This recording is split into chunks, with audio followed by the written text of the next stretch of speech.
Good morning. I've come on this morning to show you how to make a beaded journal charm. Now these charms can either go on lobster claw, which means that you could then attach them in a grommet, or they could go on a paper clip. I kind of like this option because then it can be moved around more easily. It could be tied into your closure, something like that. But that's, you know, sometimes it's fun to have one like this. One of the things about a paper clip, because it doesn't have a complete closure, is you want to think about the weight of this charm. And this is not real heavy, but at the same time, it's not real lightweight. So I made this one up. It doesn't have a lot of color. It's got just some very delicate colors in it, and I really like it. I'll show you after a while how to, I'm going to show you both options for putting the closures on. So some of the things you're going to need are some chain.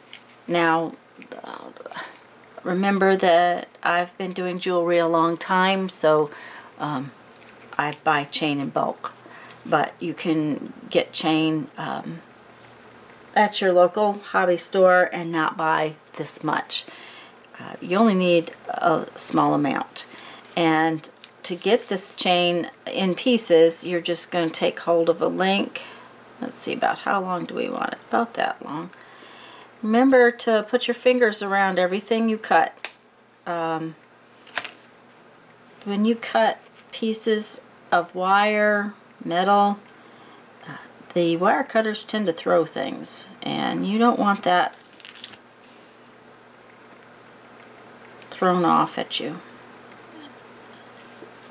And the little pieces need to go straight in the trash so they don't end up in the wrong place. So we're going to need a piece of chain. If we have a lobster claw, we're going to need a jump ring, and a jump ring is one that is open, that we can, let me see if I can show it to you. It has a cut in it so that we can put it around things. Or a paper clip. And make sure that your paper clip has enough length to it so that when we bend it, it will be alright. The bigger 1.5 to 2-inch paper clips are real nice too. We're going to need an assortment of beads. This is just a little bundle. I have some of my glass beads. I'm going to use a few seed beads. These are size 11 seed beads. And there's a couple of secrets I'm going to show you about the seed beads and why we're going to use them. We're going to need some head pins, and a head pin is something that has a little round spot on the end. See that piece? Okay. I like long ones. These are 2.5 inches, and the longer they are, the easier they are to work with. Yes, there's a little waste, but I'd rather have a little waste than take 4 hours to do something. These are jewelry pliers. I call them my cone pliers. This is not a really fancy pair. If you notice, they don't even come together at the base of them. A nicer pair will come together all the way down, but for all of their cheapness, this is my favorite pair. So this is a pair of flat. There's no teeth on these jewelry pliers. They're like a needle nose plier, but they have no teeth.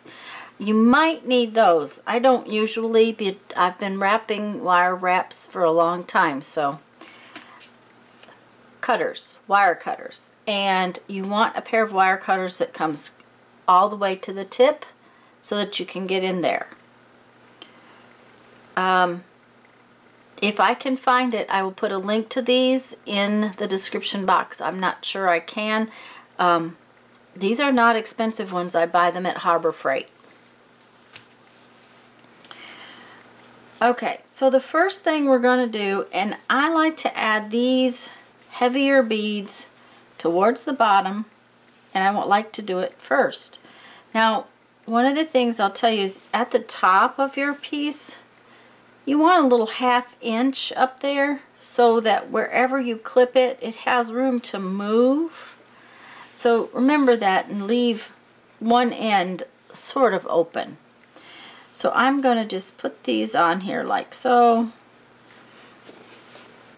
But one of the problems with a head pin and a lampwork glass bead is a lot of times the head pin will go right on through. So we're going to fix that little problem by using some little spacers and some other little beads just to decorate it up. Okay, so I'll put that on there, put this on here. Now, one of the things about lampwork beads is they have a bigger hole, so they wiggle on your head pin. That's where these seed beads come in. They're nice and sneaky, and when you put 3 or 4 of them down inside your bead, now you don't have so much wiggle.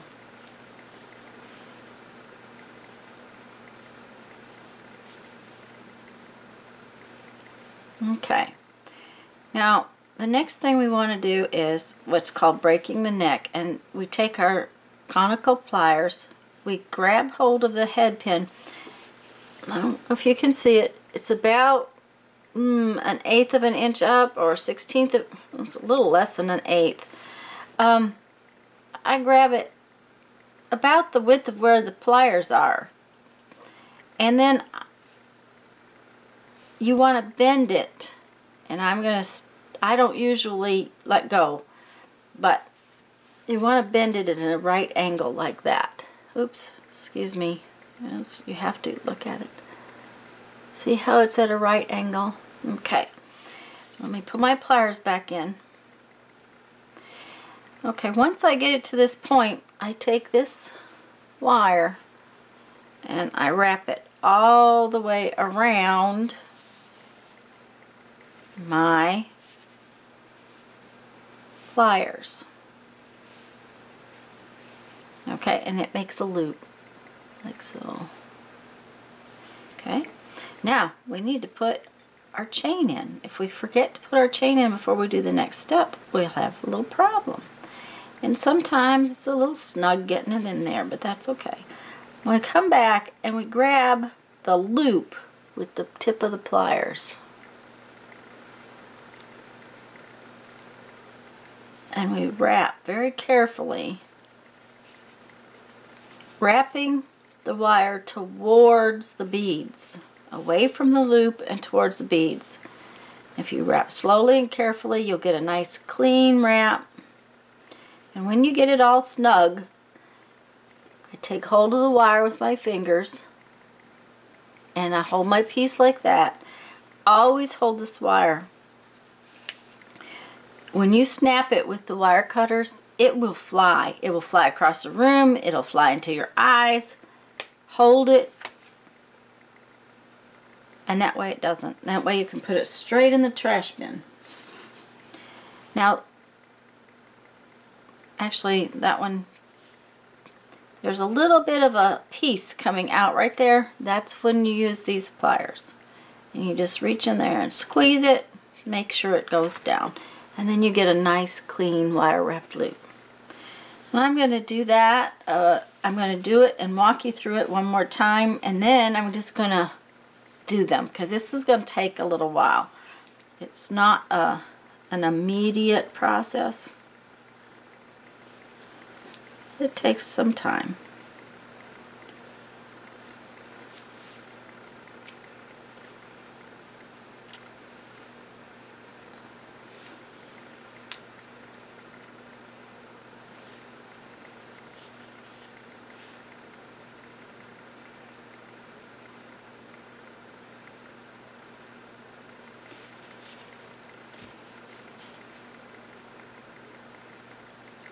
Okay, so I have my little set of beads. I'm going to take my pliers. I'm about 1/16 of an inch up, and I'm going to bend it and break the neck. Now I've got that 45-degree angle. And I'm going to take it and wrap it all the way around to the back. And now I have a loop that I can slide into my chain.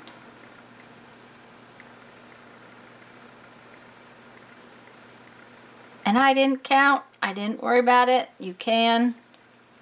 If it's too tight, you sometimes have to grab that loop and open it up a little bit. Now grab hold of, don't grab your chain, grab the loop of the head pin and start your wrap.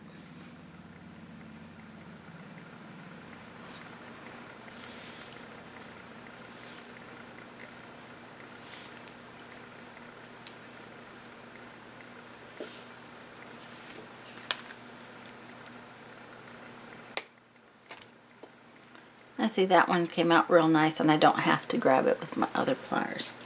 Okay, I'm going to continue doing this. I am going to leave it in and speed it up a little bit, simply because that way it kind of shows you where I put things. It's not rocket science. I just kind of eyeball it, put them in. I don't count. I let it be random. I have a whole mix of beads and I'm going to use them all. So, not all, but I'm going to use a lot of them. Okay, I'll be back after a bit and explain how to finish it up.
Alrighty, I know that took long enough, I'm sorry, and I do apologize if my fingers get in the way. It's just something you cannot avoid when you're working with these little tiny pieces.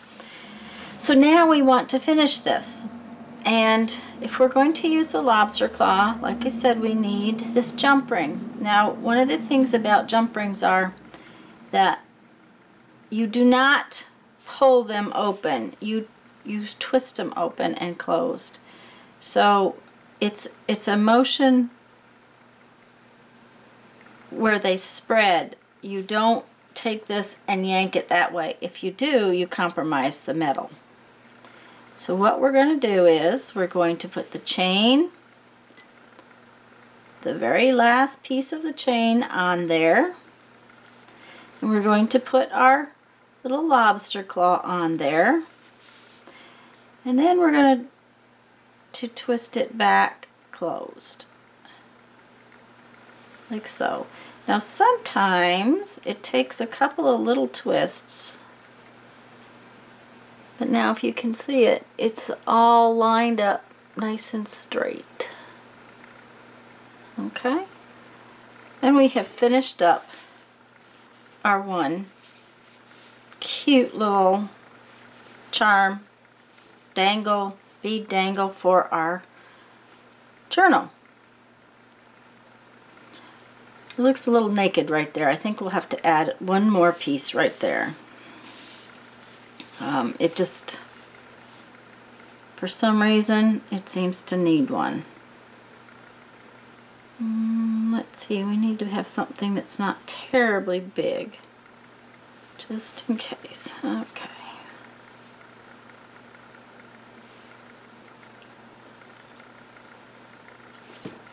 And see, you thought you were done watching that stuff.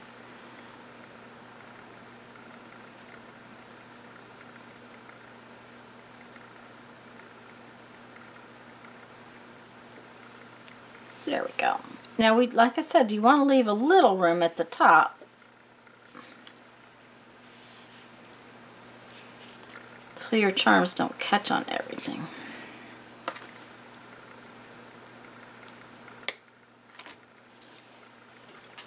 Okay. There we go. That's fun. Now, I promised to show you how to put it on a paper clip. Move those off to the side. What we're going to do is we're going to end up with our paper clip having two little loopies on it. Now, if your paper clip is not got enough length here, you're going to want to get a bigger paper clip, a longer one. But what I'm going to do is I'm going to take the inside loop of this paper clip and I'm going to roll it with my pliers very carefully towards the inside. Now, this is hard on your pliers and it's hard on your hands, so be careful until I get that loop. Now I'm going to slide my chain on. Don't make your other loop before you slide your chain on, because if you do, you'll end up with a dangle that you can't put on. So now the chain's on the loop. It looks cute. And I'm going to take this other loop, the outside one, and roll it towards the outside. These are stainless steel paper clips, so they're a little sturdy.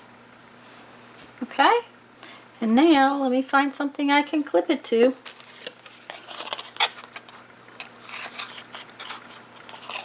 I have a fabulous little charm. Okay? So, those are my beaded journal charms. You could use these on your purse. You could hang them just anywhere, actually. You could use them as fan poles. They'd be fun as fan poles. So I hope you enjoyed this. I'm going to read you a quote from my 1001 Ways to Creativity. and figure out what the next chore for the day is. Focus on being in a creative state rather than making something creative.